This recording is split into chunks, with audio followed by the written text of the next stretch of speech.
Fala pessoal, como é que estão vocês? Hoje nós vamos estar iniciando mais um projeto que é o nosso podcast com os nossos profissionais, né? E hoje nós temos o privilégio de estar recebendo a Adriana, faz parte da nossa equipe aqui, é bombeira civil, ela vai estar se apresentando e hoje nós vamos estar conversando um pouco de como surgiu, como que veio esse sonho, esse propósito de cuidar de pessoas, né? O atendimento de primeiros socorros nada mais é do que isso. E eu queria ouvir de você, Adriana. Primeiro se apresenta para o pessoal. Olá pessoal, me chamo Adriana Leite, sou bombeira civil socorrista, instrutora de primeiros socorros, suporte básico de vida, também instrutora de alguns programas americanos como Stop the Bleeding, onde eu tive o prazer de fazer um curso e me credenciar. Também estudante da área da enfermagem, né?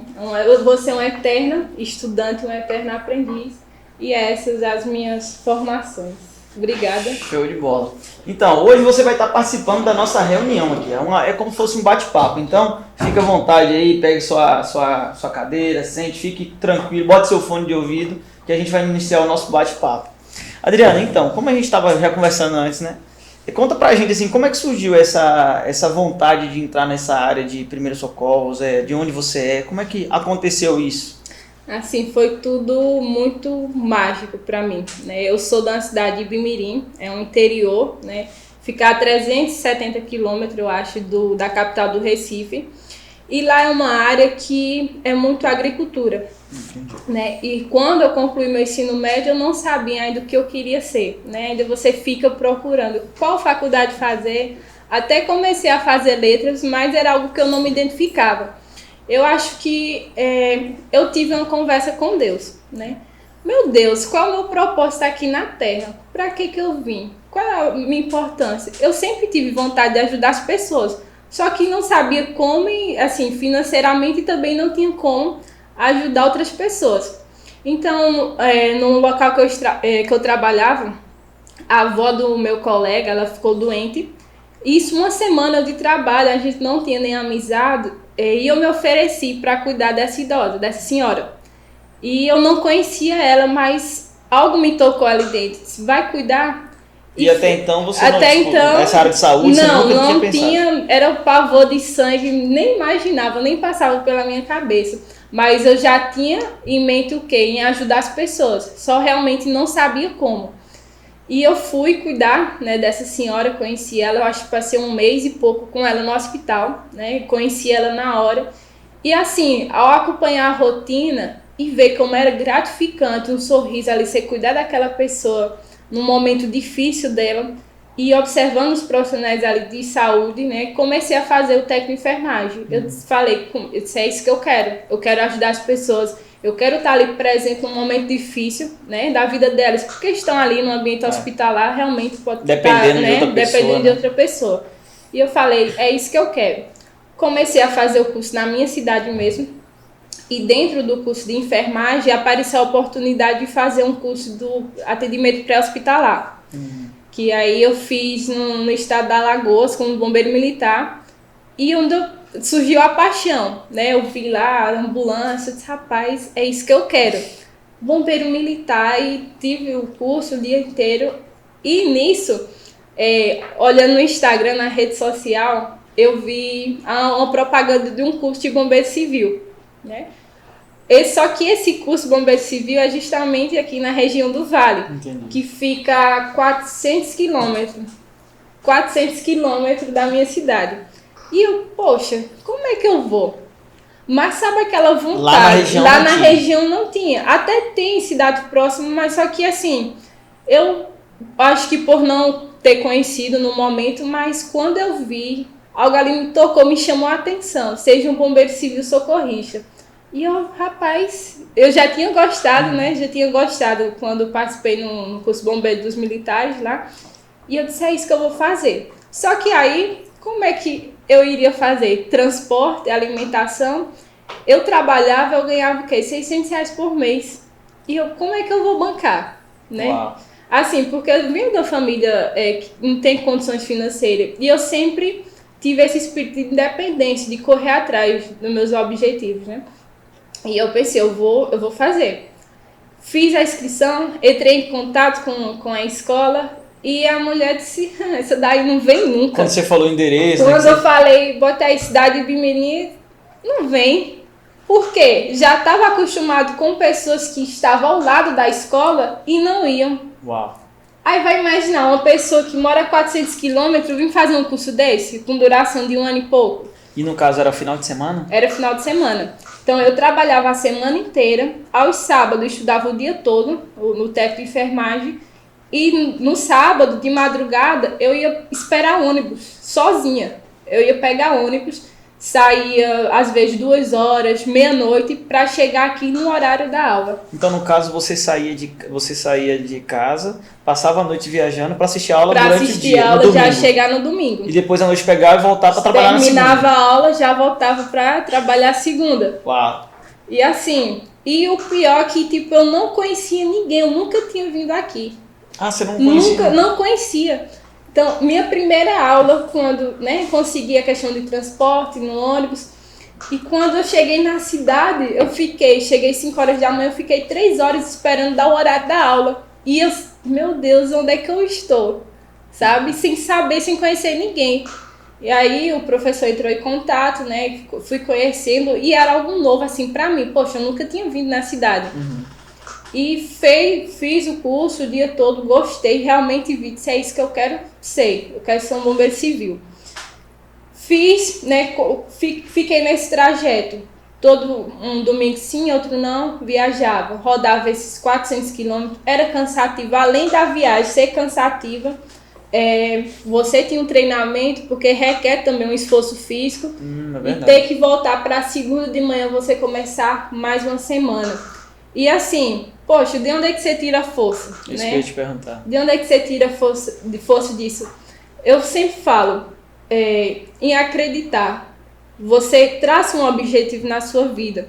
É isso que você quer? Eu fico até arrepiada. Então, vá atrás dos seus sonhos, porque eu aprendi que tudo só depende da gente. Sempre falei e hoje falo com meus alunos. Você pode ser o que você quiser, só depende de você. Então, eu sabia que isso só dependia de mim. Mas quando você olhava para sua... Assim, o que te movia a fazer isso, de continuar buscando conhecimento? É quando você olhava para o local onde você estava inserida, você não via outra realidade, a oportunidade que você tinha lá. Quais são as oportunidades que você teria lá? Realmente, lá a oportunidade, né, lá tem escassez quanto a isso, a esse tipo de profissional trabalhar diretamente. Mas o que realmente me motivava eu concluir para que eu tenha esse poder de ajudar as pessoas. Então, o que eu tinha essa motivação era em ajudar as pessoas. Estou cansada hoje, vou viajar 400 quilômetros, mas eu pensava, mas eu estou indo buscar um conhecimento que eu sei que eu posso ajudar outras pessoas. Posso atender ali diretamente, justamente por conta dessa escassez, de não ter SAMU, de não ter nenhum serviço de emergência, é que eu me tocava mais uma vez, eu tenho que aprender a salvar uma vida. Porque uma vida ali às vezes está nas nossas mãos, e por não saber, as pessoas não saberem o que fazer, então era isso que me motivava mesmo, sabe? De ter esse conhecimento, esse poder e ajudar outras pessoas, estar presente naquele momento difícil. Entendi. Então, assim, foi isso a princípio, e realmente é que eu quero ser isso, então eu vou correr atrás e eu sei que eu vou ajudar outras pessoas. E hoje qual é o seu objetivo com esse curso, com a sua formação? Você está estudando ainda, né? Ainda continuo. Assim, o objetivo, né, como eu falei, você tem que traçar seu objetivo. Então, assim, só para chegar um pouquinho, né, chegar nessa parte, quando eu concluí isso, fazia o percurso, continuava morando lá e vinha aqui só estudar e voltava. Uhum. Quando eu tive a formação, eu pensei, eu não quero só um certificado, eu não quero só uma farda para dizer que eu sou isso. Uhum. Eu quero atuar, eu quero ensinar pessoas a salvar uma vida, porque do jeito que eu precisei ter esse conhecimento, outra pessoa também vai precisar. E eu pensei, eu vou embora. Isso eu estava o quê? Você não, na sua cidade, na casa da sua mãe, você está na sua zona de conforto. Né? Só que eu falei, essa zona de conforto, eu não vou atuar, eu não vou passar essa missão, esse propósito. Então eu resolvi literalmente deixar tudo, minha família, meus pais, e começar do zero ainda em uma cidade que praticamente eu não conhecia ninguém, não conhecia nada. Então eu deixei tudo, eu já morava só lá, comecei do zero literalmente, né? Fiz essa mudança e aí é os desafios da vida, tá? Porque assim, você sempre vai para algum lugar pensando que vai dar certo. A positividade, sabe? De acreditar em dias melhores. E foi isso que fez que eu viesse para cá. Entendi. Acreditar em dias melhores, de que realmente eu vou conseguir passar essa missão, ensinar as pessoas, porque eu sempre tive essa vontade realmente de ensinar, né? E também estar ali ajudando, atuando diretamente nesse tipo de serviço. Mudei. O primeiro mês eu pensei em desistir. Eu ser bem sincera contigo. No primeiro mês eu pensei em desistir. Eu olhei assim em casa só, né? Meu Deus, o que é que eu tô fazendo aqui? Mais uma vez, a mesma pergunta. Só que eu parei e pensei, lógico que a gente chora de desespero porque é difícil você não ter apoio de ninguém. É só você, o seu trabalho, só depender somente de você. E você ficar assim de mãos atadas, assim, o que é que eu vou fazer, como é que eu vou sobreviver, manter, por que eu ainda não estou atuando na área, né? Você imagina que quando chega, já vai atuar tudo tranquilo, mas não, né? Você tem que passar por certos desafios, sim, né? E a palavra, acho que também pegou muito em mim foi, se você pensar em desistir, desiste de ser fraco. E aí eu comecei, não, se eu estou aqui é porque eu tenho um propósito, eu não vim aqui à toa. E ficava, né, participava já como monitora, ia para assistir, para aprender mais, para como realmente se comportar em sala de aula. Comecei, chorava, mas enxugava o choro. No caso, para participar como monitora, você não recebia nada? Não, às vezes era só voluntário mesmo, mas a vontade, a fome de aprender. Aí, até esqueci um detalhezinho importante, que quando eu ainda estava nessa formação, eu já fazia outro curso na cidade vizinha. Ou seja, eu fazia 2 cursos ao mesmo tempo. Eu só tinha um domingo no mês para ficar com minha mãe, para ver ela, para ir na casa dela. Porque quando eu não estava aqui em Petrolina, estava lá. E isso eu fiz um curso já de APH, área mais avançada, de forma simultânea. Entendi. Tá? Para ter terminado esse tempo. Então, assim, você acha que vai começar uma coisa agora, no primeiro dia, na primeira semana não deu certo, você pensar em desistir, realmente é que não vai dar. Você tem que persistir, acreditar em dias melhores. Hoje não dá certo, mas amanhã dá. Às vezes naquele dia não dava, mas eu pensava o quê? No outro dia vai.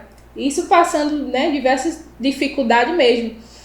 E a questão de você gerar valor na vida de alguém, né? Esse lado de você ser prestativo. Então eu pensava, eu tenho que começar a plantar. A gente não planta hoje para amanhã já tá a colheita pronta. Justamente. Comecei aos poucos. Tudo aquilo, a única coisa que nasce grande é monstro. Pois é. O resto tudo tem que processo. Isso é muito importante entender isso, e vale a pena você também, você que está acompanhando a gente aqui, entender a necessidade da gente buscar conhecimento, né? Porque a única coisa que ninguém tira da gente é o conhecimento. Muitas das vezes a gente olha muito para aquilo que a gente consegue pegar, mas tudo aquilo que a gente consegue pegar, alguém também consegue pegar e pode pegar de você.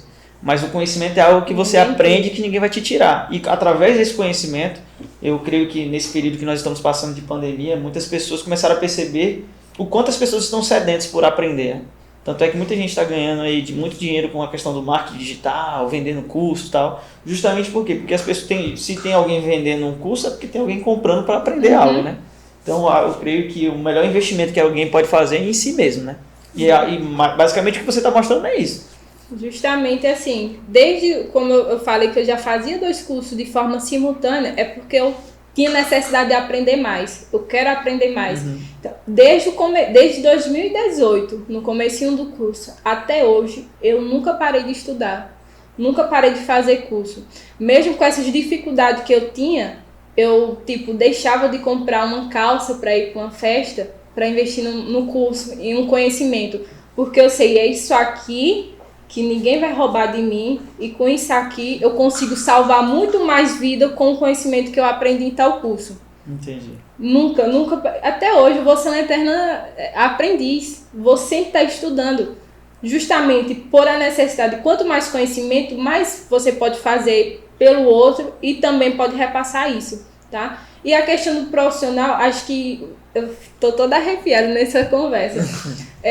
A questão sempre achar que eu vou ter concorrente, aqui vai ter dificuldade. Acho que você mesmo é o seu desafio, você mesmo. Porque a gente quer procrastinar. A gente, não, amanhã eu não faço, hoje eu não faço. Você quer, não vou continuar agora. Acho que seu maior desafio é você mesmo. É você todo dia fazer 1%. Hoje eu vou fazer. Todo dia você fazendo, porque a gente não começa uma casa construindo lá de cima. São passos, você tem que passar por trabalho. Olha, mesmo aqui, depois de ter concluído a formação, eu trabalhei em outras áreas. Em mercadinho, fazendo entrega. Porque eu sabia que com aquele dinheiro eu conseguia me manter, conseguia também pagar outros cursos. Isso, é evolução. Não é só porque eu cheguei aqui agora, eu já quero subir, não. São passos necessários que você precisa dar esse espaço para ter uma evolução, tanto profissionalmente como pessoalmente. E é lógico que na nossa vida a gente tem que ter escolhas, tem que abrir mão de certas coisas. Não tem como, se não dá certo eu escolher a farra, tá entre amigos e seguir o meu sonho. Eu não tenho como estar aqui com minha família todos os dias sem correr atrás do meu. Eu tenho que escolher. Então eu tive que abrir mão, estar com minha família, estar com minha mãe. Eu sinto saudade, eu quero estar perto. Mas aqui eu escolhi, né, tanto trabalhar com essa área, com esse meu propósito, e crescer como pessoa e poder até ajudar a minha família mesmo. Tá? Então não tem como. Se você acha que, eu quero isso, mas eu tô aqui farrando, não vai dar certo. Tem amigos que realmente te levantam, mas tem outros que, só quer que você se afaste do seu sonho. Tá? Então se você quer alguma coisa, pare para pensar. Você quer abrir uma empresa? Você quer fazer um curso? Pare para pensar o que é que está te impedindo, né? Então, assim, isso quando você começa a entender essas coisas da vida, quando você começa a errar, aprender com a vida, você vai evoluir. Tipo, eu tenho 23 anos. Eu aprendi a amadurecer cedo. Eu comecei a ter uma visão do que realmente eu quero. O pessoal acha que a vida só começa nos 25, nos 30, né? Quando você... Não fala de 30, não. Né? Nos 30, que é o auge. Mas não. Começa ali, esse é o momento. Você tem que fundamentar. Justamente, você tem que pensar isso. O que é que eu quero ser? O que é que eu quero fazer? Qual é o meu propósito aqui? E assim, são coisas que, né, você passa por todo esse processo, vai evoluindo. E como você falou, a questão de investir em você, investir em um curso. Poxa, procura, além você ter esse conhecimento, uma coisa também é o credenciamento. Você passar confiança. Poxa, eu fiz um curso em tal escola. Poxa, ali tem credibilidade. Então eu sei que aquela pessoa, a capacidade dela também, lógico, muito bom conhecimento. Mas tem também um credenciamento que passa confiança. Tá? Então assim, eu sempre vou estar aprendendo, vou estar sempre em busca de conhecimento. E já faz 2 anos que eu tô morando aqui. Então esse processozinho de monitora, de trabalho no mercado, trabalho no evento, continuando estudando, meus cursos todos são fora, a grande maioria. Não tenho dinheiro para comprar uma coisa nova de luxo, para luxar, mas eu vou guardar para fazer um curso. Vou para João Pessoa, vou para onde você já foi? Para onde você já foi fazer curso? Já fui para Arco Verde, cidadezinha de Pernambuco, Recife, João Pessoa, Ceará, Salvador. Isso é só para fazer curso? Isso só para fazer curso, só para buscar me especializar. E em Salvador foi um curso que é internacional, né? O Advanced Bleeding Control. E eu disse, poxa, eu posso também. Tá aí. Eu sempre coloquei minha. Eu posso, então eu vou atrás. Sempre foi isso. Eu quero fazer tal coisa, faça por onde? Corra atrás. Tá? Não adianta. Eu quero ser empresário, eu quero um curso tal, eu quero ser técnico de segurança do trabalho. como é que você só diz algo que quer e se não vai atrás? Justamente. Né? Eu costumo dizer que muitas das vezes as pessoas elas sonham muito. Mas o sonho, ele depende de uma ação correspondente àquilo que você vai fazer. Por exemplo, se você está só sonhando, eu tenho um sonho, mas você não traça um objetivo, você não identifica como que você consegue chegar o mais próximo daquilo que você sonha, você nunca vai conseguir. Não que é uma visão pessimista, isso não é uma visão pessimista, é uma visão realista, né? Porque a gente precisa ter as emoções para lidar com pessoas, mas na hora de tomar decisões a gente tem que ser a razão. Algo interessante no curso, né, que a gente vai estar falando mais na frente, mas algo interessante na área de primeiros socorros é que o início do primeiro socorro, o início do atendimento é primeiro eu garantir a minha própria segurança. Né? Então, às vezes, as pessoas estão olhando muito no além, no avançado. E sem olhar... Não, primeiro eu tenho que cuidar de mim, eu preciso estar bem. Nas normas regulamentadoras, a maioria das normas, quando falo da parte de resgate, ela fala sobre a aptidão física para atendimento. Então, exemplo, se a pessoa não cuida da saúde, como é que ele vai fazer um atendimento de uma pessoa? Entendeu? Então, assim, primeiro a gente precisa realmente cuidar da gente mesmo. E não só da questão física, mas também da questão emocional. Hoje a gente está passando por esse período de pandemia. E quantas pessoas que estavam estáveis, né? Tinham estabilidade financeira, mas não buscavam o conhecimento. Né? Tenho meu emprego, meu salário, minhas contas estão pagas, está tudo tranquilo. E estagnou naquilo. E aí a pandemia veio, pegou todo mundo de surpresa, e aqueles que não estavam buscando conhecimento, agora estão sofrendo muito mais para poder se reinventar, se reerguer, né? E aí eu costumo dizer que aquele que sai na frente, ele erra primeiro, aprende primeiro e vai mais rápido. Então, às vezes, quem fica muito tempo ali, não, deixa eu ver, vou esperar. Deixa eu esperar a pandemia passar, que aí eu vejo o que é que eu faço. Quem tava com esse papo de 3, 2 meses, quarentena, a gente tá em quarentena, já tá chegando o Natal, do ano 2021. E tem gente falando ainda de, porque a gente tá em quarentena. Então, e essa questão do conhecimento, você tem 23 anos, eu acho até interessante essa conversa, porque você é muito nova, mas a sua visão em relação à realidade, né? Porque muitas pessoas acabam pegando, a minha realidade é essa. Não, se a sua realidade é essa, a partir do momento que você tem a possibilidade de tomar decisão e tomar atitude de fazer algo, então a sua realidade não é mais aquela que você veio, é a que você vai fazer a partir dali. Traçar seu próprio destino. Justamente, porque a partir do momento que você fica com a visão de vitimista, né? De pensar assim, é porque meu pai... Eu não vou ser porque eu moro no interior, sítio, não tenho condições, como é que eu vou fazer? Então, não tem ninguém da minha família que é da área, que é da área, para incentivar, eu não tenho uma bolsa de estudo, eu não tenho o pai que me banque, que alugue o apartamento para eu morar. Cara, isso, eu acho que para eu ser quem eu sou hoje, eu dou graças a Deus em...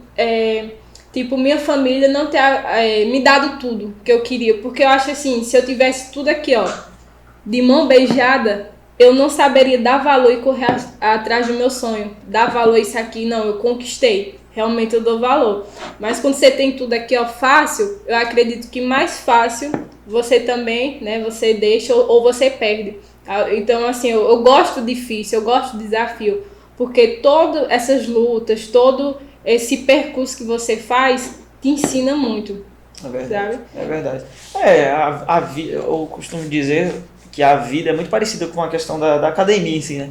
Você tem que, quando você vai treinar ali, se você não... É horrível você acordar de manhã e vai ali, vai treinar. Mas o que te faz a hipertrofia, ou seja, você crescer, é justamente você levantar todos os dias. Não é o que você sabe. Então não adianta você saber muitas coisas. Mas é o quanto que você faz aquilo que você sabe. Não é verdade? Então, assim, na vida, e principalmente os jovens hoje em dia, eu creio que não tem mais desculpa, sabe? Eu tenho 30 anos, mas eu cheguei a pegar essa realidade de internet, de YouTube, mas na minha mente era muito ainda voltada ao estudo na sala de aula, faculdade e tal. Mas hoje em dia, um jovem de 16, 15, 14 anos, ele tem acesso a todas as informações possíveis na palma da mão. Né? Então não tem desculpa para poder falar que não tem como mudar a própria realidade. E os conhecimentos estão disponíveis muito fácil no YouTube, no Instagram, no Facebook. Eu costumo dizer que é fácil você saber a realidade da pessoa, só você pegar o Instagram dela e vê quem ela segue. Se você vê... Diga com quem tu andas. Justamente. O que é seguidor? O que é o seguidor? Você segue alguém que você se inspira e que você tem como referência. Então, se você pegar a realidade daquelas pessoas que... Aquilo que ela consome na internet, justamente aquilo que ela consome vai definir ela. Não, meu não. Eu acho que... Hã? O meu tá no silencioso. É uma mulher muito importante, gente. É uma mulher muito importante. Não vai cortar, não. Vai ficar. Vai aqui, porque é justamente isso. A gente sai do engessado. Né? Aqui a gente vai tocar direto mesmo. Sai do engessado. Deixa eu desligar aqui. Tá tranquilo? Tá tranquilo. É porque ainda tá estranho, meu celular tudo é no silencioso. Obrigada. E essa questão de você fazer 1%, essa questão de você seguir, de quem você segue, isso mudou totalmente, assim, o meu crescimento. Aquela coisa, me diz com quem tu andas, que eu direi quem tu és.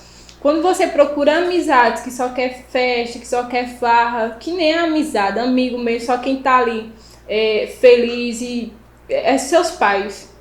Seus pais ali, se der errado, eles estão ali junto. Mas quando você erra ou alguma coisa não dá certo, aquele que se diz teu amigo é o primeiro a apontar. Tá? Então, assim, procure andar com pessoas que gerem valor, que agregam alguma coisa na sua vida, tá? Poxa, eu sigo quem? Pessoas que têm algo para me passar, que eu sei que eu vou crescer e vão andar ao lado de pessoas que realmente têm a mesma visão. Né? Justamente. A pegada dessa, que tem a mesma visão Hoje estão que você. lá onde você quer chegar, né, também, né? E falando em questão de amizade, você vê que, tipo, amizades recentes, né, as pessoas contam mais e ficam mais felizes com a tua vitória do que quem estava ali. Imagina que eu faço um curso com uma pessoa aqui. Quando ela vê o crescimento, poxa, ela não vai aceitar porque sabe que você veio da mesma realidade que ela. Tá? Então, assim, são pessoas que... Mas a culpa é de quem pensou alto? Não, a culpa é delas, porque está estagnado e não pegou o quê? Como exemplo. Né? Às vezes fica se queixando e não pega o exemplo, porque o exemplo também arrasta. Então, se espelhe em pessoas que façam com que você cresça profissionalmente também. E o erro de muitos profissionais que eu vejo, observo, é só ali, ó, fiz um curso, fiz uma formação e ficar com aquilo, ó, o resto da vida. Não procurar o que? Se atualizar. Justamente. Aí onde fica para trás, né? Além do profissional, fica para trás porque não quer, não pensa em se capacitar. Essa área de primeiro socorro, de atendimento pré-hospitalar, atualiza toda hora. De 6 em meses tem atualização. A gente vai falar sobre isso, a gente vai falar sobre o uso do torniquete, pode ou não pode?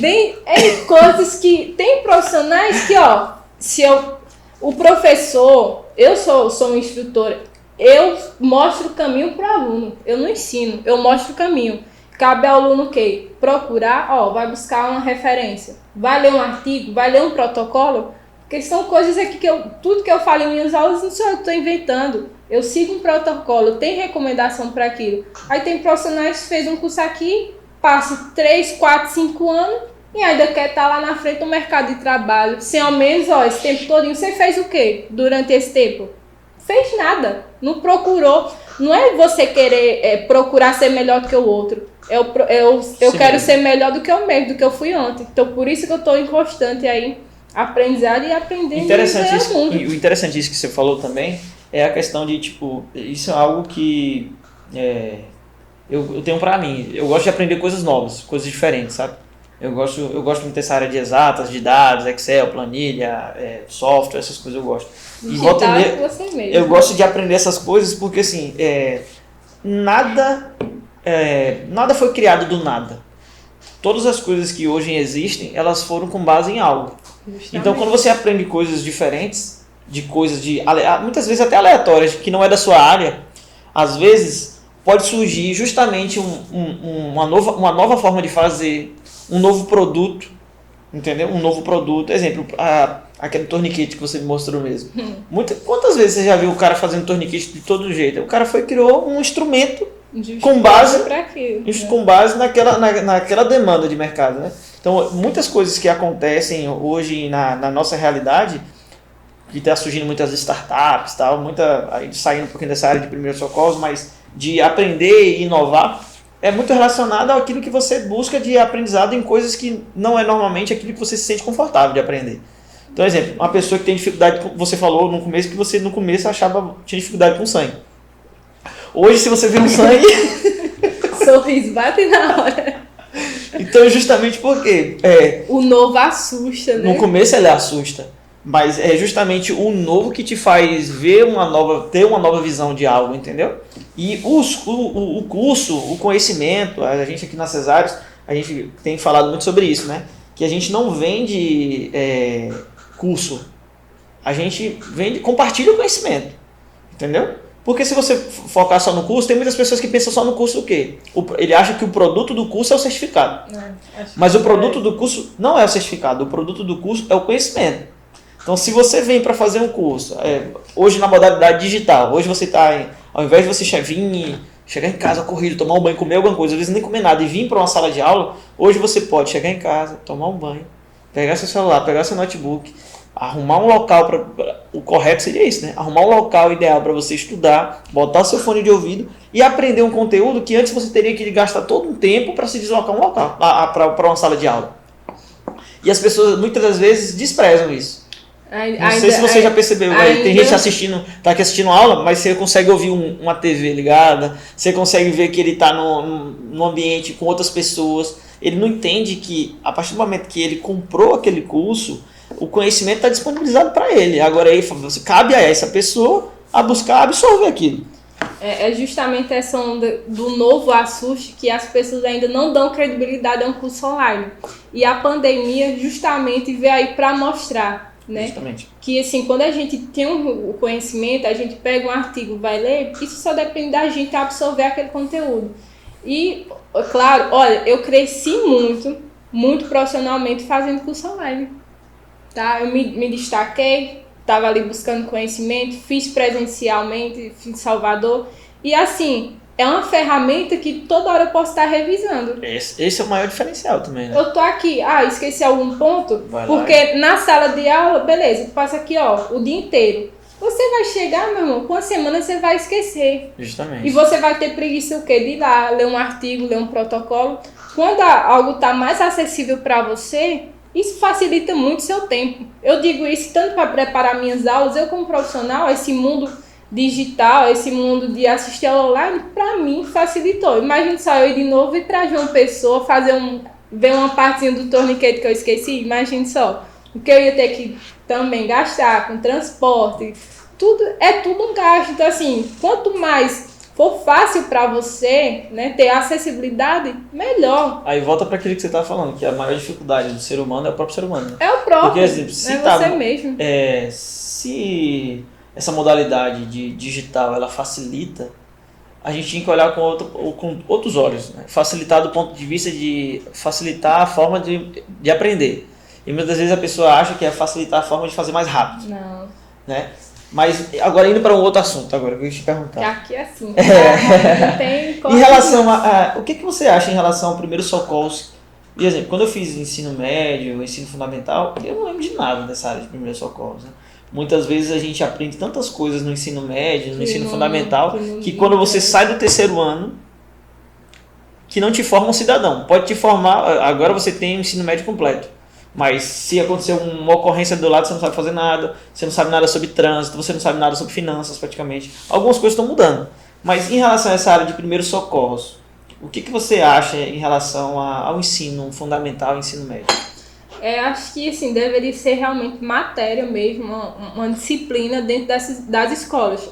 Hoje tem leis que obrigam professores, funcionários a terem um conhecimento de primeiros socorros. Porque o primeiro socorro é aquilo ali, normalmente acontece que em casa, você estar ali naquele ambiente para prestar os cuidados e manter uma vítima, uma pessoa com vida. Não só esperar, eu vou deixar tudo por conta do SAMU ou dos bombeiros militares, mas sim você saber o que fazer numa situação de emergência. Por isso que é importante que todo cidadão precisa saber e deveria saber. Então assim, eu queria muito, né, nas escolas, eu acredito que isso assim está muito em crescimento, está em evolução, na verdade.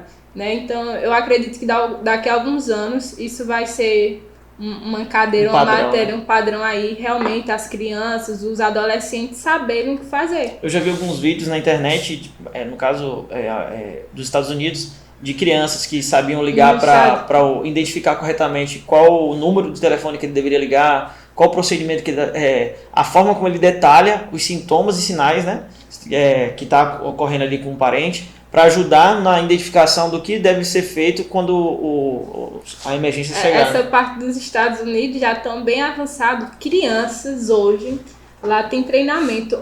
Para controle de hemorragia, crianças usam torniquete, sabem aplicar um torniquete, sabem controlar um sangramento.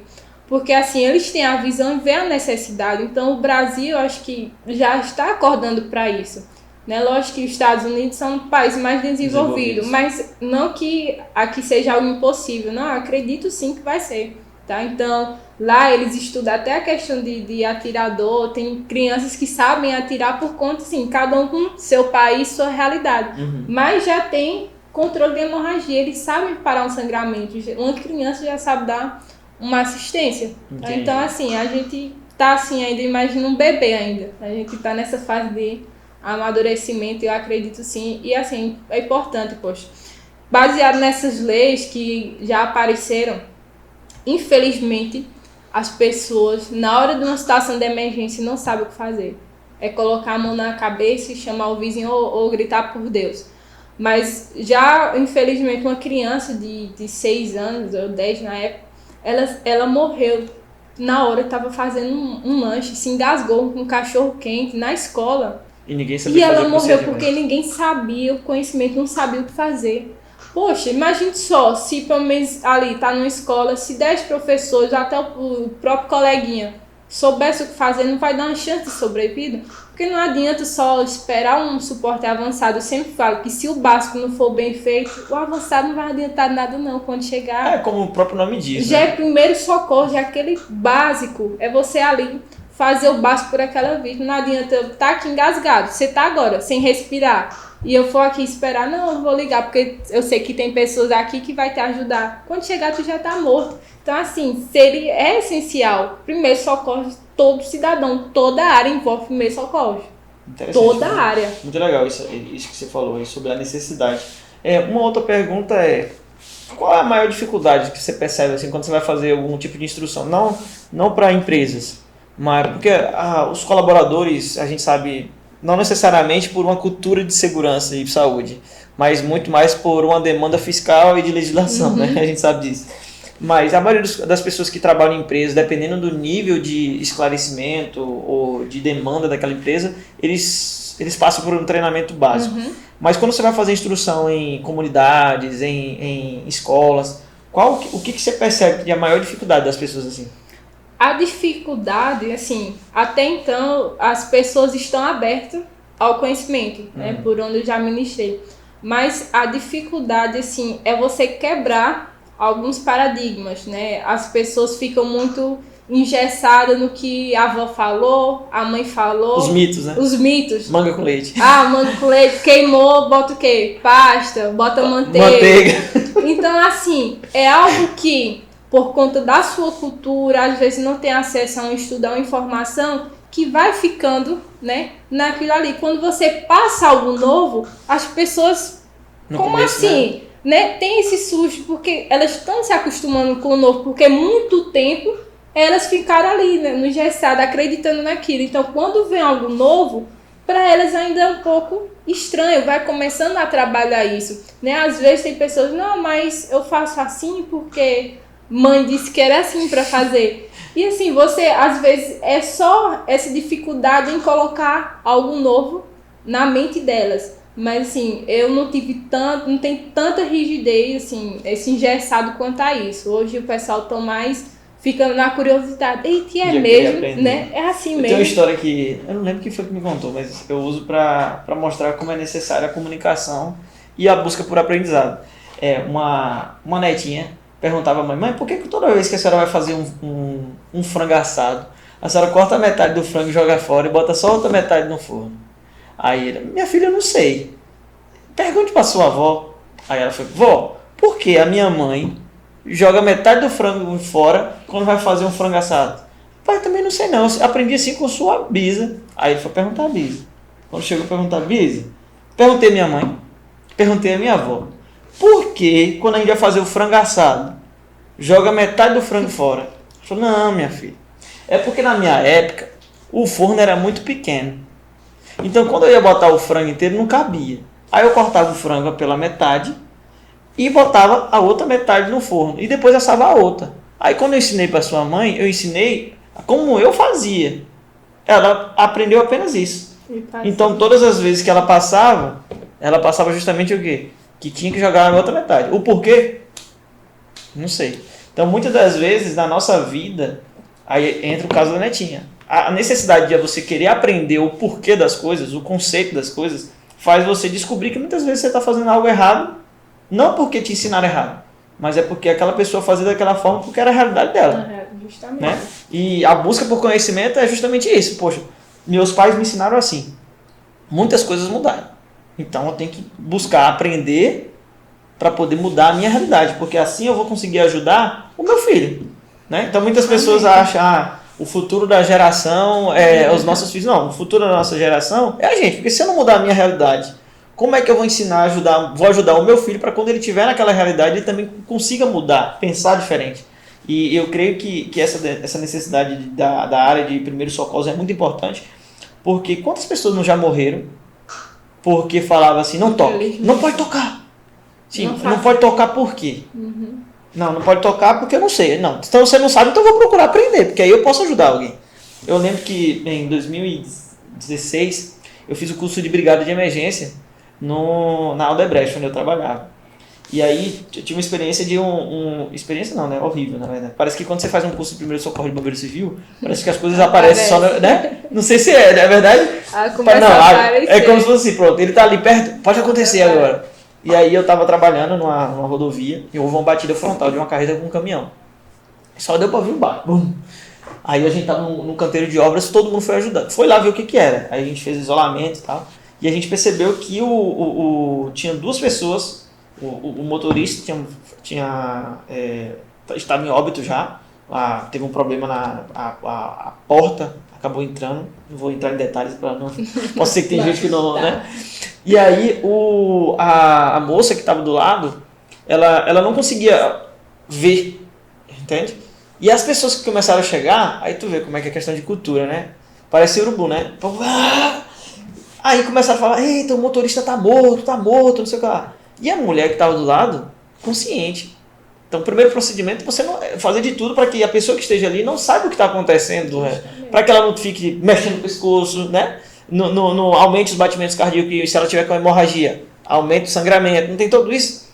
E aí foi quando eu comecei a usar do aprendizado que eu tive no curso de brigada de emergência, isolar o pessoal, tirar quem não estava ajudando, botar uma lona no rapaz que estava morto. E aí foi quando eu percebi o quanto que é importante a gente estar preparado, não só do conhecimento, mas também emocionalmente. Né? Porque eu não sei se você já teve, alguém já da área de vocês já falaram de alguém que travou na hora, né? Já teve alguma experiência de alguém que na teoria sabia muita coisa, mas na hora na hora da prática, você tem que estar com o emocional bem... Eu sempre falo que não é fácil a parte de você botar em prática as compressões cardíacas e iniciar um RCP. O mais difícil é a gente ter a coragem e a atitude. O emocional, se você não tiver a calma, você não faz nada, você trava. Tá? Assim, já teve sim colegas que relataram experiência de realmente na hora não pensar, por mais que tenham conhecimento, na hora travar, e quando é uma situação em casa, que você tá ali, poxa, sua mãe, seu filho, uma situação que realmente você trava na hora. Mas o essencial, tanto que é o primeiro mandamento, os primeiros socorros, é manter a calma. Quando você mantém a calma, você consegue pensar e colocar em prática o que você aprendeu. Tá? Não adianta sair atropelando as coisas, ter um desespero, porque não vai fazer nada. Tá? Manter a calma, ter essa confiança, você consegue fazer qualquer coisa, qualquer atendimento. Vamos entrar nessa área então? Resume pra gente esses passos pra gente conversar. É interessante porque quem ainda não fez um curso com a gente de primeiro socorro, mas já pode aprender, né? Já pode, pelo menos, ter uma noção de como ele poderia agir numa situação dessa. Não necessariamente de executar, mas muitas das vezes eu vejo que as pessoas não sabem. Eu ligo para 193 ou 192. É muito... E tem gente que ainda nem sabe o número, assim. É importante você conhecer realmente para quem eu peço ajuda. Porque imagine só, eu estou numa situação em casa. Aconteceu, né? A mãe passou mal. Quando fala, vai pedir ajuda, aí a pessoa faz o quê? Vai na casa da vizinha. Ei, me ajuda. É uma ajuda. Ela acha que é uma ajuda. Vai na casa da vizinha, vai, chama outro, vem outro curioso. Então ela não sabe pedir ajuda adequada, de forma adequada. Por isso que a calma, você consegue ter todo o raciocínio. Entendi. Na hora do desespero, você não sabe nem para quem ligar, muito menos o número. Então, assim, tem muito esses paradigmas. Para quem realmente eu ligo, quando eu ligo, quais são os números que eu posso ter esse apoio. Então, assim, manteve a calma, você consegue pedir uma ajuda de forma eficiente. Eu vou dar uma situação aqui, numa parada cardiorrespiratória. Na situação que é o estado mais grave que a vítima pode se encontrar, porque praticamente ali já está morta, digamos assim, porque o coração não consegue mais manter aí, mantendo o sangue circulando, né, por algum fator. E até eu vou até te perguntar uma coisinha aqui. Parada cardiorrespiratória, o coração está parado? Parada cardiorrespiratória. O coração tem que estar parado? Está parado, né? Parada cardiorrespiratória. Me pegou. É porque eu sou muito racional. Então, tipo, quando eu vejo parada cardiorrespiratória, então a gente tem que parar tanto a respiração da parte de respiração como da parte de os batimentos. Mas agora eu já não sei. Só para trazer justamente, por isso assim, de essas informaçõezinhas, trazendo essa parte, tem toda a linha de raciocínio do porquê pedir ajuda rapidamente e de uma forma eficiente. O coração, não necessariamente ele vai estar parado em todas as vezes. Ele pode estar em um movimento, ele pode estar ainda batendo, só que esses movimentos não são capazes de gerar o quê? Um pulso, de manter o sangue circulando. Entendi. Por quê? Que nessa parada cardiorrespiratória, o coração pode estar aqui, tremendo. Fibrilando, taquicardia. Só que aí o que é que eu preciso? Pedir essa ajuda adequada, porque o serviço, quando chegar, vai trazer o aparelho DEA, o DEA vai analisar aquele ritmo e a vítima consegue voltar rápido, mais fácil, né? Tem mais chance de reverter esse quadro quando eu aplico um simples choque. O DEA vai lá indicar então, um choque. No caso, é como se o coração ele fosse na verdade é isso, né? Ele é um músculo, não é isso? Isso. E aí ele tem a pulsação dele normal. Isso. Então, se variou essa pulsação e ele não consegue manter a circulação, ele pode ainda estar batendo. Isso. Do ponto de vista dele não está estático, ele está em atividade, mas ele não tem a capacidade de circulação. Tá? Então, assim, não é só achar que está parado e que não vai fazer nada. Não, ainda tem chance, principalmente em vítimas adulto, que a maior probabilidade é de origem cardíaca, ter um infarto, e aí, nesse infarto, o coração ainda pode estar desorganizado. E nessa situação aí, a massagem cardíaca, ela pode ser utilizada? Ela deve ser utilizada. Deve ser, porque, nossas mãos em uma compressão é que vai manter o sangue circulando. No que eu faço as compressões, eu estou mantendo ainda esse sangue circulando. Tá? Então, por quê? Uma vítima parou, a cada 1 minuto que ela encontra numa parada cardiorrespiratória, ela vai perder 10% da chance de sobrevida. Então, faça as contas, em 10 minutos ela já não tem mais o que se fazer. Tá? Então, não adianta, encontrei a situação, vou ligar pro SAMU e ficar olhando, porque quando o SAMU chegar, a gente sabe que tem todo o tempo de regulação, transporte, às vezes falta unidade, né, porque a cidade é grande e são poucas viaturas, então tem diversos fatores, o local é distante, e vamos colocar que ele chegue em 10 minutos, só que em 10 minutos, se eu não fizer nada, ele já está em óbito. Tá? Então pega aqui, peço ajuda. Se eu vi que uma pessoa caiu, eu já peço ajuda, porque eu sei que vai levar um tempo.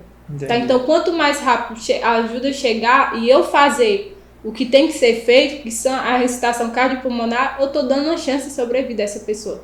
Então, passou 10 minutos, poxa, porque os nossos órgãos nobres, coração, pulmão e cérebro, o tempo de tolerância é de 4, estourando a 5 minutos sem oxigênio. o coração não consegue mais manter esses órgãos perfundidos. Aí tu já respondeu a questão do torniquete, né? Aí vem o quê? A questão das compressões, do cidadão andando de casa saber o que fazer. Eu, numa comunidade em Recife, eu fiz uma palestra, uma senhora de quase 70 anos. Ela aprendeu, ela fez um RCP. Poxa, a importância. Eu vou falar rapidamente aqui, resumido, 4 passos para eu atuar dentro de casa. Primeiro, eu tenho que reconhecer. Como é que eu vou tratar o que se eu não reconheço, se eu não sei? Reconheceu? Vamos supor, a vítima caiu, eu vou já o quê? Checar a responsividade. Vou chamar aqui, Joates, tu não me responde. Tu tava conversando comigo e tu caiu. Chamei Joates não respondeu. Eu já vou pedir ajuda. Peço pra vizinha ligar ajuda. Nessa hora, o curioso serve pra isso. Curiosa, liga aí pro 92, liga aí pro SAMU, diz o número de forma eficiente. Você tá delegando a função. Enquanto isso, eu vou olhar pro teu tórax. Tu caiu, não tá me respondendo. Vou olhar se tu respira. São passos simples que você salva uma vida. Tu não tá respirando, eu já estou autorizada a iniciar RCP. Já reconheci, já pedi ajuda. Tu não tá respirando, vou fazer massagem cardíaca. Porque uma vez que tu deixa de respirar, por mais que o coração ainda não esteja só em uma parada respiratória, porque quem identifica isso é profissional de saúde, mas o leigo, o protocolo já indica que você deve fazer essa ressuscitação. Mas no caso de verificar a questão do pulso cardíaco, a gente também pode fazer. Somente profissionais de saúde treinados. O leigo não checa pulso. Porque o leigo, ele não tem o costume, a sensibilidade, ele não sabe se, será que eu senti um batimento, será que isso aqui é normal ou não é. Então, o protocolo recomenda que só precisa observar. Você viu, a vítima está inconsciente, não respira, massagem cardíaca, tá? Então, faz isso. Porque no caso, o sangue ele ainda tem oxigênio. Então, quando você faz a massagem cardíaca, ele continua ainda circulando oxigênio. Continua. Né? É tanto que tem a opção de você fazer somente, que é chamado hands-on, fazer somente compressões. Só compressões.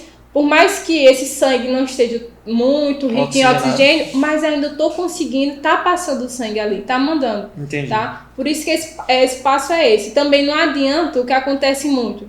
Pega o carro, chama o carro do vizinho e leva para o hospital. Poxa, imagina um local distante. Qual o tempo para chegar no hospital? E no carro você não consegue fazer o RCP, Não consegue fazer, tanto que em atendimento pré-hospitalar, parou durante o transporte, para a ambulância. Não se faz RCP durante o transporte. E não adianta, na situação, você viu, seu ente querido passou mal, uma possível parada, não adianta sair correndo para o hospital, porque você vai gastar mais de 10 minutos, já vai chegar morto. Você tem que fazer o que tem que ser feito em casa, no local que você encontrar. Peraí, calma aí. Agora já bagunçou. Eita, meu amigo, agora o negócio pegou. Pra você ver importante. Polêmica. Coloca aí. Então quer dizer, peraí. Se tem uma ocorrência e eu identifiquei que tem parada respiratória, o ideal é eu solicitar a vinda do SAMU e continuar fazendo a massagem ali. Isso, não botar no carro, não levar de forma alguma. Justamente por conta do tempo. Realidade, 30 minutos para chegar no hospital, no locais aí, nos projetos mais distantes. Então, nesse tempo, já ocorreu falência, morte das células. Então, não tem mais como reverter esse quadro. Tem que fazer no local. O serviço é que vai até você. Chega com equipamento, chega com cardioversor, com medicamento e é feito na casa, no local. Jamais tentar. Nem adianta só ligar para o SAMU e ficar olhando. Não adianta colocar no carro e transportar para o hospital, porque essa vítima vai morrer no caminho. Tem que fazer no local. O atendimento vai ser em casa, por exemplo. Tá? Não adianta, não faça isso. Não tente, vou para o hospital. Então, assim, uma situação que eu levo no hospital, exemplo, a pessoa está consciente, aí está com hemorragia, está com a fratura, aí seria o ideal eu retirar a pessoa. Algumas situações tipo hemorragia, estou controlando, estou com torniquete, às vezes, por a realidade, minha cidade não tem como eu esperar o SAMU porque não tem, né? Então, assim, tem situações que você realmente vai transportar a vítima, vai até o hospital, porque o sangramento sendo controlado, tranquilo, já controlei o que seria grave, que essa vítima poderia morrer. Mas em parada cardiorrespiratória não se transporta a vítima, o serviço que vem até o local e só transporta quando o suporte avançado chega, só vai transportar se ela tiver retorno da circulação espontânea. Enquanto ela não voltar, não sai com essa vítima. Fica ali, ó, até ela... Então, assim, são pontos que realmente a gente na hora não tem conhecimento, não tem noção disso. A gente sempre pensa o quê? Pega e leva. Pega e sai correndo. Não, tem que levar, vamos levar para o hospital porque tem médico. Mas, como eu falei, se o básico não for bem feito, quando o avançado chegar não vai adiantar nada. Às vezes até... Então, por isso que agora o SAMU tem também as motos, né? As motos. Bota a moto para ir na frente, para já iniciar esse processo enquanto a ambulância está chegando. Uhum. Interessante, rapaz. Quanto mais rápido o serviço, melhor. Por isso que, ó, a importância é saber, é parada cardíaca? Quem é o profissional melhor? SAMU. Porque tem profissionais de saúde, um médico, um enfermeiro, vai entubar, vai usar medicamento. Imagina uma situação, uma vítima presa em ferragem. Quem é um profissional melhor para eu ligar? Que vai atender? Bombeiro. Bombeiro, porque eles têm recursos, têm EPIs e têm treinamentos. Então, no caso, para ficar fácil para quem está acompanhando a gente no nosso bate-papo, se o problema principal é resgatar, tirar de um lugar difícil, bombeiro. Bombeiro. Se o problema principal é a questão de vida, clínica, SAMU. SAMU. Por isso que, assim, às vezes a gente perde muito tempo ligando para enquanto o profissional primeiro que deveria estar lá era o bombeiro ou o SAMU. Por isso que tem que saber essas diferenças e isso a gente tem disponível aí nos cursos de primeiro socorro. A gente já tá começando a deixar muito spoiler. Já deixa muito. Mas assim, são pontos, pô. É porque o pessoal se preocupa muito o quê? Em botar a mão na massa. Mas tem coisa antes que faz toda uma diferença como essa, de não transportar uma vítima em uma parada, fazer ela em um local. A gente vai pensando, que eu tenho que colocar a mão aqui, tem que fazer isso, eu tenho que fazer isso. Não. Eu tenho que começar a ter um senso crítico. É a mesma coisa da segurança do local. Parou, eu vou lá, sou super-herói, vou atender. Aí você não para pra pensar nem onde é o local, se tá isolado, se não põe sua vida em risco. E aí onde você acaba se tornando uma segunda vítima. Eu sempre dou o exemplo do avião, né? O avião fala o quê? Em caso de despressurização, coloque primeiro a máscara em você e depois ajude o outro. Isso é a definição básica. Se você ajudar o outro, e aí você vai o quê? Vai perder a consciência, dependendo do nível de concentração de oxigênio que estiver naquele ambiente, você ajuda só um. Mas se você botar a máscara em você, você consegue ajudar várias pessoas. Então, primeiro você garante a sua segurança, e depois você vai ajudar outra pessoa, né? Por isso que, assim, a parte do primeiro socorro já é bem complexo, são passos, né? É tanta coisa que a gente faz antes até mesmo de tocar na vítima, de atender ela. Tem coisas que, se eu não tiver um olhar, realmente eu não vou poder ajudar ela porque eu já me tornei uma segunda vítima, né? Imagine assim. Então, são coisas, essa parte mesmo de primeiro socorro, de atendimento pré-hospitalar, eu digo que o profissional ele tem que ter um pensamento muito crítico, saber o que fazer, fazer o melhor com os recursos que você tem disponível. Por mais que eu trabalhe num ambiente pré-hospitalar, sou profissional de SAMU, mas eu estou em casa, eu não sou um profissional ali de atendimento pré-hospitalar, eu sou quando eu estou na ambulância, mas eu posso ajudar uma pessoa o quê? Atendendo, aplicando os primeiros socorros. Entendi. Entendeu? Então, assim, esse mundo é muito vasto, né? É muito E vamos para polêmicas. Polêmicas. Tararara. Torniquete. Se eu Rapaz, fizer um torniquete, eu estou fazendo o procedimento errado? Tá certo? Como é que tá isso aí? Meu produtor, tem um torniquete na minha bolsa. Se conseguir pegar aí, eu já mostro pro pessoal, porque eu ando preparada. É fácil. Já dá um jeito, se alguém precisar. Esse outro. É um torniquete de treinamento, nessa grande aí. O torniquete, é como eu falei, o profissional fica muito no que ele aprendeu lá atrás, no ano 2000. E por não procurar, lá atrás a bandagem israelense já está junto aqui. E por não procurar se atualizar, fica passando e achando que é aquilo que viu no protocolo atual. Então, esse aqui é um dispositivo que tem muita discussão, muita dúvida. E aí eu aplico, eu afrouxo, dou uma irrigadazinha. Antes, uns protocolos do PHTLS, realmente, né, tinha essa parte de afrouxar por um tempo, uns 30 minutinhos. A torniquete é a última opção. Em último caso é que eu vou aplicar um torniquete. Não tá morrendo, perdendo sangue todo. Senão, vai perder a perna, vai perder o braço. Só que o torniquete há muito tempo, né, já foi usado no ambiente militar, tático. Imagine lá em uma situação de zona de combate, né? combate, o militar alvejado, poxa, vai estar não vou usar o torniquete porque vai perder o braço. Poxa, o torniquete é o que vai salvar a vida dele. Tá? Então, assim, por pegar essas experiências, lógico, todo protocolo tudo tem uma base, porque eles fazem estudo para dizer que isso aqui realmente funciona. Tá? A mesma coisa do avião, para hoje funciona, tiveram um estudo de dizer, não, vai funcionar assim. A mesma coisa do torniquete. Hoje, o torniquete é minha primeira opção. O que antes o pessoal achava que era a última, hoje é minha primeira opção. Tá? Em caso de hemorragia ensanguinante, imagina um sangramento arterial que está lá, ó, sangue jorrando. Então, se está jorrando rapidamente, mais rápido essa vítima vai perder esse sangue. Sim. Então, eu preciso o quê? De um dispositivo que mais rápido também consiga parar o sangramento. Tá? Vai lá para as dúvidas frequentes, que aí eu vou te respondendo de acordo. Vai lá, a dúvida mais frequente do torniquete, que você acompanha aí. Vai gerar amputamento depois, ele vai necrosar o músculo perder, e aí ele vai perder e vai amputar. Olha, o torniquete, qual é o tempo que eu aplico? Será que eu afrouxo? Será? Essa do afrouxar aí também, hein? Deixar o suspense. Tarará.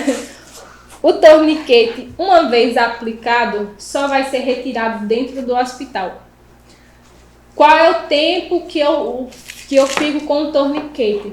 Os protocolos dizem que até 2h30. Ou seja, no ambiente civil, a gente falando do ambiente civil, normalmente não gasta esse tempo todo para chegar até um hospital, né? Vamos botar 30, 40 minutos. Mas se tiver situações que realmente vai demorar esse tempo, mesmo assim só vai ser retirado dentro do hospital, tá? Imagine só, o nosso músculo, os órgãos nobres, o tempo de tolerância é de 4 a 6 minutos. Já o músculo é de 4 a 6 horas de isquemia, ou seja, de 4 a 6 horas ele tem uma tolerância sem oxigênio. E quem é que transporta o oxigênio? O sangue. Tá? Então, por isso que ele deve ser. Essa questão de amputação são torniquetes mal aplicados. Torniquete improvisado, que aí acaba gerando uma síndrome compartimental, né? Que aí é um assunto algo bem mais avançado para a gente estar discutindo, e só realmente profissionais de saúde vão entender. Então, assim, é por conta do mau uso, da mal aplicação do torniquete e não o torniquete em si. Entendi. Sabe, acaba fazendo torniquete venoso, fazendo pressão não deveria, aplicando em locais errados, e sim, por o tempo, pode haver essa complicação, que a gente chama de síndrome compartimental, e vir a fazer aí a questão Mas se a gente for parar para analisar em relação ao procedimento, se eu identifico uma vazão muito grande de perda de sangue, eu não preciso, é melhor, eu prefiro, caso aconteça alguma coisa, perder um membro do que perder minha vida. Então, como é que entra nessa questão? Essa questão ainda, né, falando do torniquete, como eu falei, é a questão de ser bem aplicado, mas eu não tenho só torniquete como opção para parar o sangramento. Eu tenho vários recursos para até chegar a uma situação de eu improvisar.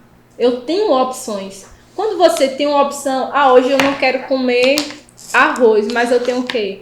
Macarrão, eu tenho cuscuz, mas não fico com fome, porque eu tenho opções. A mesma coisa se dá na parte de controle da hemorragia. Não tem um torniquete disponível, o que eu posso fazer? Compressão direta, preenchimento de ferida. Muita coisa, até a minha última opção realmente, aqui eu vou ter que improvisar. E o torniquete, esse é um torniquete de extremidades, ou seja, braços e pernas. Não tem como eu aplicar um torniquete, né, no pescoço, muito menos na cintura. Tem outros torniquetes juncionais, mas aí realmente é a nível de civil, só mais profissionais do intra-hospitalar, do pré-hospitalar. Mas para o público civil, leigo, ele precisa e ele pode ter esse recurso disponível. Eu sempre faço uma pergunta, né? Quanto vale uma vida? Imagine só que uma pessoa morreu devido a uma hemorragia sanguinante. E você soubesse que aquela vida poderia ter sido salva por conta de R$300, que um preço no torniquete original. Você pagaria um torniquete, sabendo que aquela pessoa poderia estar viva agora? Com certeza, até porque a gente acha que nunca vai acontecer com a gente. Sempre tem essa de achar que é com o vizinho, né? Mas assim, é realmente, quanto profissional, eu buscar recursos que eu possa salvar uma vida, tá? É um investimento que você faz, poxa, se for em casa com minha mãe, e aí, na hora eu não tenho um recurso que eu sei que vai dar uma chance de sobrevida, que vai parar esse sangramento mais rapidamente. Então, assim, são situações que você tem que começar a ter esse pensamento crítico, vai montando seu kitzinho de primeiro socorro, que isso aqui, ó, esse é um torniquete de treinamento, não é original, e tem até alguns bizus quanto à cor do torniquete, né? Torniquete preto é mais para a área militar, questões de camuflagem, né? Eu tenho o torniquete azul, que são torniquetes para treinamento, e o laranja, que é justamente para o público civil. Se eu aplicar em você, torniquete laranja chama a atenção. Então, quando o SAMU já vai identificar rapidamente. Entendi. Tá? Então, assim, torniquete, onde é que eu aplico? Aplico sobre o ferimento, como tem que ser apertado, um pouquinho afrouxado. Ó, o torniquete ele é aplicado acima do ferimento. Jamais aplicar o torniquete em articulações. Né? Vai servir para nada. Né? Não vai servir para nada, vai afrouxar. Então, tem a recomendação enquanto que você pode, e está descrito, aplicar 5 polegadas acima do ferimento. A gente chama 5 polegadas. Tá? Imagina o ferimento aqui. Tem a opção de você fazer só acima, ali uns 5 dedinhos. Se realmente bater na articulação, você vai acima. Só que imagina a situação em que tá lá um militar, numa zona de conflito, tá todo com a farda, aquela farda, né? Todo o colete. Ele vai estar perdendo tempo procurando onde está o foco? Se tá aqui, onde é que tá? Não. E vai estar contando, a mãozinha? Vai aplicar o mais alto possível. Então tem essas duas opções. O que a gente chama de mais proximal, mais próximo do centro do tórax, que seria o mais acima. Então, se colocar aqui, tá errado? Não, o protocolo recomenda. Mas pra gente evitar, imagine, ter uma perda de tempo, né? Perda de tempo, posso colocar aqui isso de forma eficaz. Até porque uma vez que eu aplico aqui, o sangue que tá vindo até aqui, ó, vai chegar aqui, ele não tem pra onde ir. E aí onde começa a gerar síndrome compartimental por conta do tempo, aquele sangue preso, o sangue rico em gás carbônico, que é toda uma série de complicações. Mas eu posso sim, eventualmente, já colocar aqui sem problemas. O protocolo, vocês vão ler das duas recomendações. Isso vai o quê? Também do profissional, saber ler. Não, eu vou fazer assim, né? É tudo do recurso disponível, o nível de treinamento também. Tá? Um outro mito. Vai lá. Quando que faz respiração boca a boca? Olha, respiração boca a boca é uma coisa que faz, não O pessoal faz. gosta do filme, né? Acha que é coisa de novela, que é aquela estrelinha, aquela coisa maravilhosa. Olha, o boca a boca, ele não está proibido, né? Porém, nessa situação que a gente está de pandemia, para evitar realmente o contato e o risco de contaminação, a gente evita. Mas imagine só, tu tem filho? Ainda não. Ainda não, mas imagine sua esposa. Sua esposa, você tem um contato. Fica a dica, viu, irmão? Imagine sua esposa. Se a situação ela entrar numa parada respiratória, e você sabe que, vamos supor, que a vida dela depende dessa ventilação que você ofereça, você vai salvar sua esposa fazendo boca a boca? Com certeza. Você já tem um contato. Então fica assim, situações familiar, tá? Situações, poxa, já tenho contato com minha esposa, né? Por que eu vou nessa hora? Por que você não vai fazer? Um estranho, você viu uma vítima que você não conhece, tá na rua, cai e disse, vou fazer o boca a boca. Justamente por não saber, né, não conhecer a pessoa e evitar essa questão de doença, hepatite, enfim.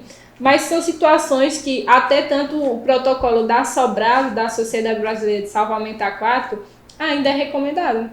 Tá? Então, assim, fica a critério do prestador de primeiro socorro. Você quer fazer? Assume o risco. Assume o risco, você faz. Interessante. Tá? Então, assim, deixar salvo também essa questão de pandemia, só que essa pandemia é algo que não vai o resto da vida, é uma situação que a gente está passando, mas sempre existiu essa partezinha de você ter uma opção como boca a boca.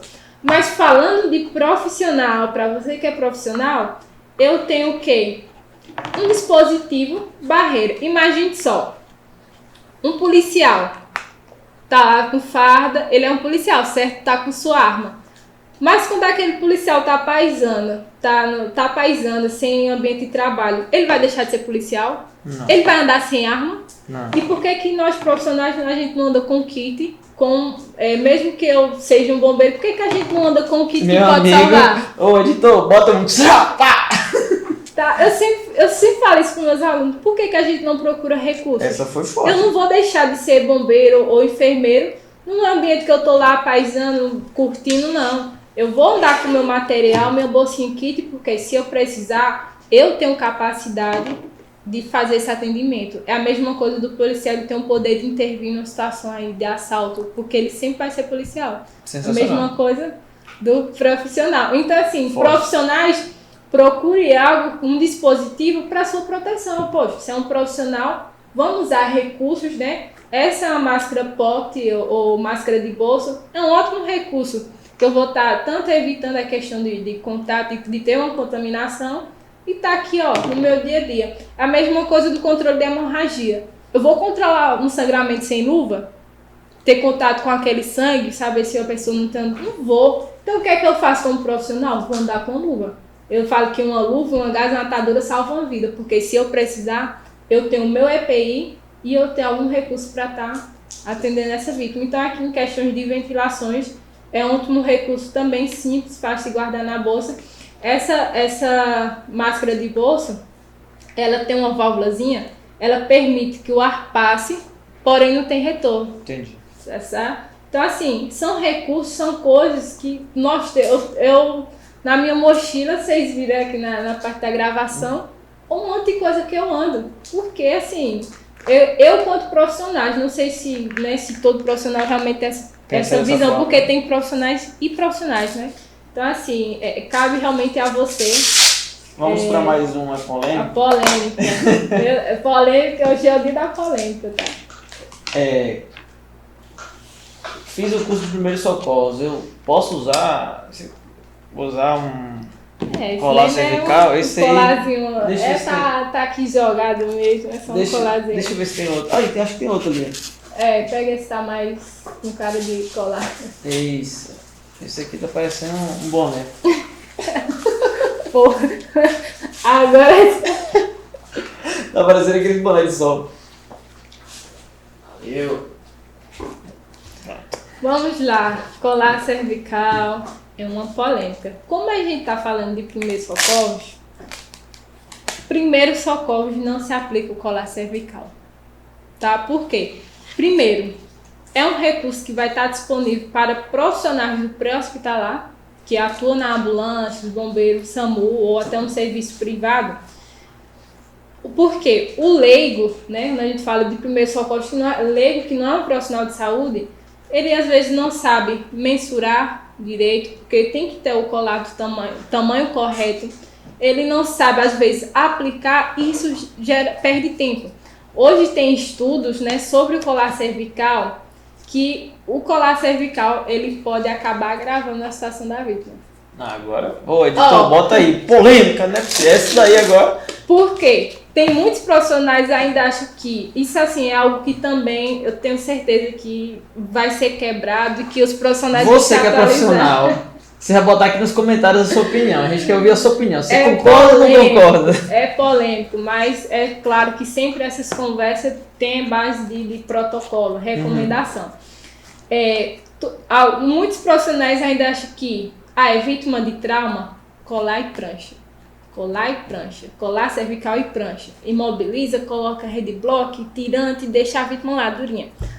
Imagina uma situação de um traumatismo crânioencefálico, né, um TCE, que a vítima pode estar com uma pressão no crânio. No que você aplica esse colar cervical, eu posso estar aumentando ainda mais essa pressão, porque eu estou comprimindo esse retorno, né, esse retorno aí sanguíneo. Então, eu posso aumentar ainda mais essa pressão intracraniana. Imagina a situação também um idoso. O idoso tem a pele sensível. Imagina o transporte na minha cidade lá de Bimirim para Verdão 1 hora. Imagina uma hora um paciente que é sensível, um paciente idoso que está com pressão, ele com esse colar incomodando, isso aqui vai gerar uma lesão por pressão. Então, assim, não tem muitos benefícios. Os estudos trazem assim, você tem que realmente saber quando e como aplicar esse colar cervical. Não só existe esse modelo, não. Tem um modelo de colar cervical Lubos, que ele libera a via aérea. Então, quando a gente libera a via aérea do paciente para melhorar a questão da ventilação, a gente faz essa manual. Só que tem colar que ele já faz esse trabalho, ele consegue abrir aqui, então, se por algum motivo for fazer uma traqueostomia, fazer algum manuseio, tá aqui liberado, sem aquele paciente estar preso em cima de uma prancha, tá lá o transporte 1 hora, isso vai incomodar, o paciente vai se queixar de dor. Então, assim, é o avaliar, tanto que tem critérios. Quando eu faço uma restrição minimalista, uma restrição completa, tem pontos a ser aplicado. Eu vou para uma situação aqui real. Imagine que eu levo uma facada aqui, tu levou só uma facada. Aí chega o serviço lá, ou chega alguém, não, tem que ir para a prancha, tem que usar colar cervical. Tu teve algum trauma? Tu teve só um trauma penetrante isolado, só foi isso aqui. Eu vou perder tempo, fazer mensuração de colar, de empranchar? Não, é tanto que estudos mostram que teve uma grande mortalidade em vítimas de trauma penetrante isolado chegar numa prancha, porque perdeu tempo fazendo um empranchamento, colar cervical bonitinho. É porque tem que chegar bonitinho. É o seguir o procedimento. Né? Chegar bonitinho no hospital. Aí a questão da mortalidade em pessoas que pegaram, foi diminuída essa questão da mortalidade em vítimas que chegaram em um carro de passeio. Porque o cara foi rápido, pegou nessa situação e levou. A mesma coisa da hemorragia interna. Tu tá sangrando aqui, eu não tô vendo, eu não tenho como controlar. Tu vai precisar de quê? De uma intervenção cirúrgica. Eu vou perder tempo contigo aqui na cena, te olhando, te empranchando bonitinho, sendo que tu tá precisando de uma cirurgia. Então, assim, essa área você tem que ter um pensamento crítico e oferecer o melhor para o paciente. Então, muitas das vezes isso aqui não é o melhor para ele. Você pode estar agravando. Então, eu recomendo alguns estudos para vocês estarem vendo essa questão do colar cervical, porque tem critérios a ser seguidos. Então, no caso, um profissional da área de saúde, ele pode utilizar de acordo com a avaliação dele. Com a avaliação, ele achar agora, a necessidade. Agora, a pessoa que foi treinado, já ele sabe que numa realidade normal, uma pessoa não vai ter isso no bolso, nem na mochila. Eu não vou andar com colar cervical. O que é que ele pode fazer? Não sei nem se está pegando. O que é que ele pode fazer? Só isso aqui, ó, estabilização manual. Porque para evitar que ele faça essa movimentação, porque toda vítima de trauma eu vou suspeitar de uma lesão na cervical, na coluna, e ele fazendo isso aqui, ó, faz isso aqui, conversa com a vítima, orienta, às vezes nem é só segurar, porque o paciente está agitado, você segura de um lado, ele vai para o outro, é conversar com a vítima. Olha, por favor, não mexa o seu pescoço e explicar o porquê, não, porque você pode ter uma lesão, isso até você fazer um exame, um raio-x para realmente ver se não tem uma lesão cervical. Então, a nível de primeiros socorros, os protocolos recomendam leigo, não usa colar cervical. Primeiros socorros não se aplica colar cervical, justamente por conta desses pontos aí que eu abordei. Faz isso aqui, ó, manualmente, estabiliza. E você já... Sensacional. Assim, tem mais algum outro mito assim que você observa muito quando você vai dar treinamento ou até mesmo na própria literatura? A questão dos mitos mais ou menos foi a questão do torniquete, o boca a boca, a questão também dessa restrição do uso da prancha, né? Tem, só acho que a prancha é rígida. Tem a situação que eu posso levar esse paciente simplesmente na maca da ambulância. Eu estou dando conforto a essa vítima, da mesma forma eu vou estar mantendo ali ele alinhado. Então não achem profissionais que só existe a prancha rígida. Tem uma prancha scoop, tem maca-vácuo. Então, quanto mais eu tiver o treinamento e recursos para oferecer o melhor para a minha vítima, eu vou fazer. Por isso que isso depende do profissional procurar se atualizar e saber que existe outra coisa, existe outros tipos de colar, existe outro tipo de torniquete, para justamente oferecer, dar esse suporte. Porque essa área, assim, não só essa área, né? Todas as áreas, eu acredito que sua área você tem que realmente tá procurando e se atualizar sempre, tá sempre buscando. Mas assim, tem várias, a questão de polêmica muito em casa, a nível de primeiro socorro, na parte de queimaduras, que eu ainda vejo. Ontem um treinamento, uma palestra, o pessoal perguntei, o que é que vocês fazem em queimadura? Coloco pó de café. Poxa, o que é que tá mais fácil na sua casa? Água, minha gente. Ó, queimadura é somente água. Nem sabão não precisa. Não, água corrente. Quem anda de moto sabe que o cano de escape, né? Muitas já queimaram, né? E normalmente essas queimaduras é de segundo grau, vai o quê? Ter bolhas.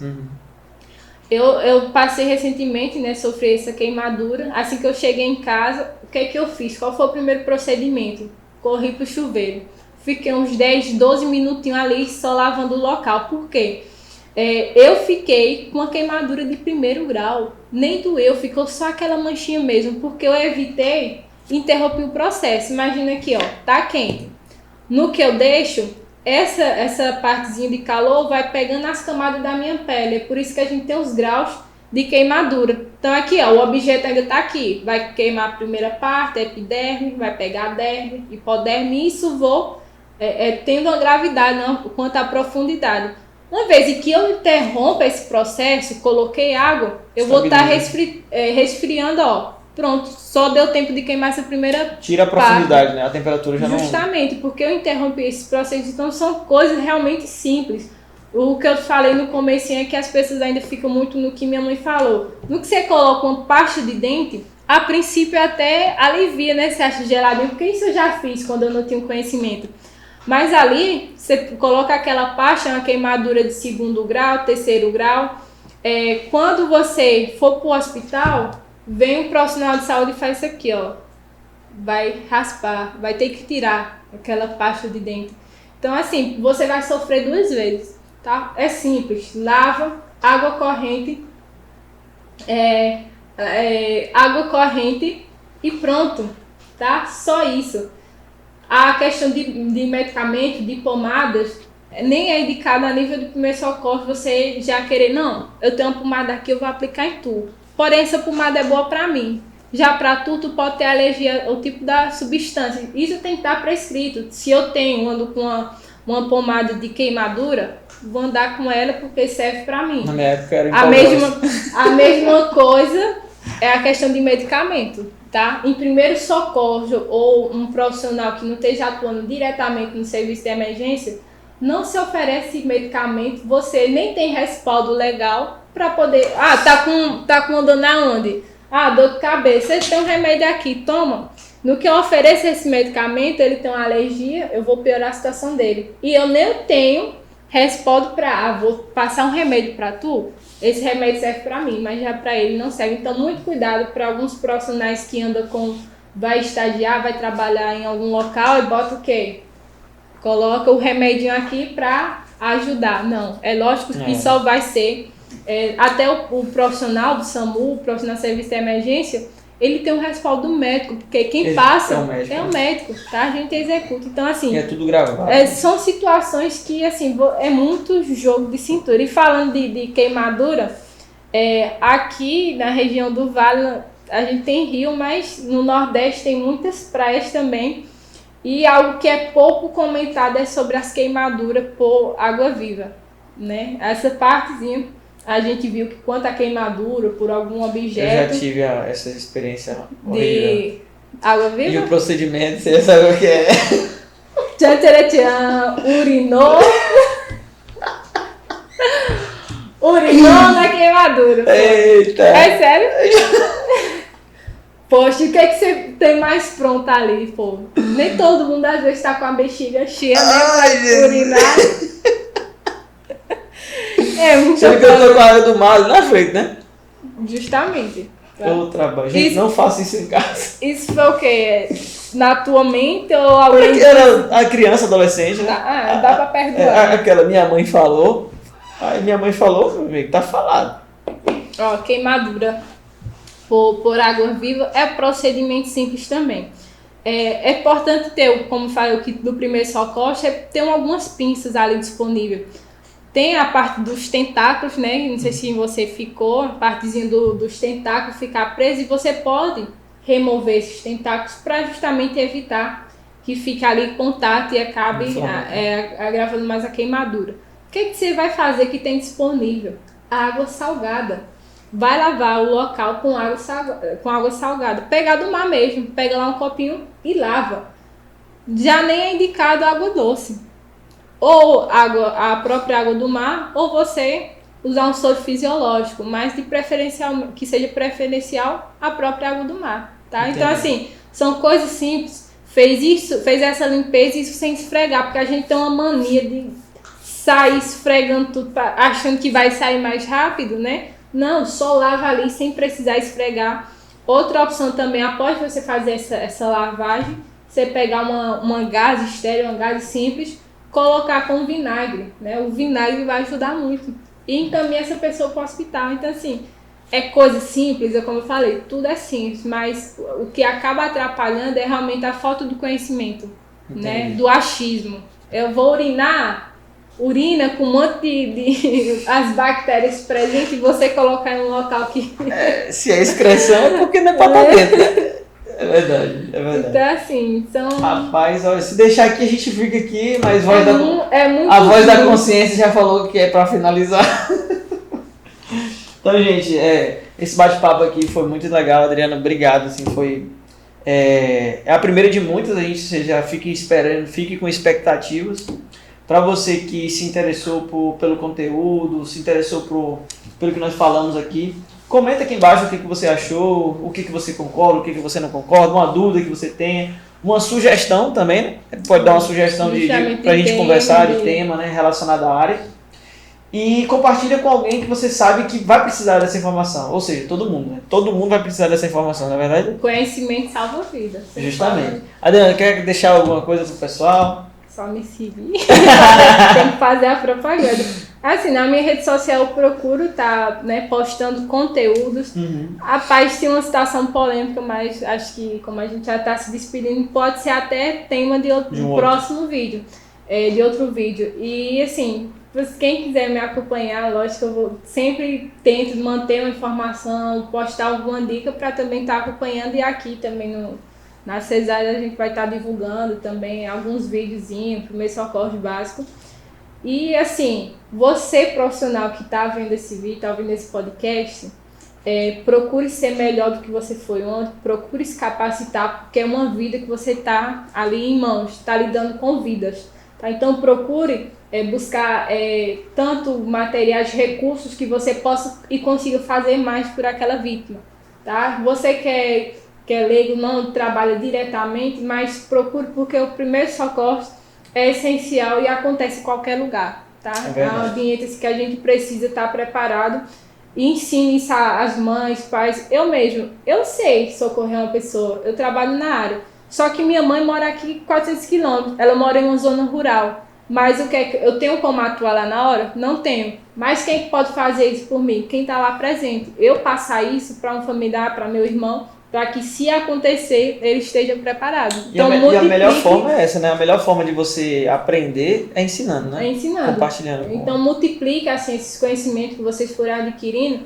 Não acho que vai ser concorrência não, pegar só para você. Mas a informação, o conhecimento, vai dar o poder de outra pessoa saber agir diante de uma situação de emergência. É verdade. E para finalizar, só para lembrar para vocês, nós da Cesáreos, nós não vendemos cursos.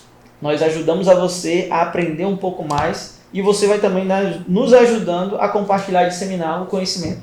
Então nós estamos trazendo também outros tipos de profissionais, nós vamos continuar com podcasts como esse. Se você tiver alguma sugestão também de algum tipo de profissional que você queira conhecer mais a profissão, entender, você jovem que está fazendo ensino médio, que está fazendo faculdade também, bota aqui uma sugestão que você tenha de um profissional para a gente trazer, porque é uma oportunidade que a gente tem de compartilhar conhecimento e aprender com o outro, tá bom? Valeu, gente. Compartilha, não deixa de compartilhar, não. A última frase. Seja a mudança que você quer ver no mundo.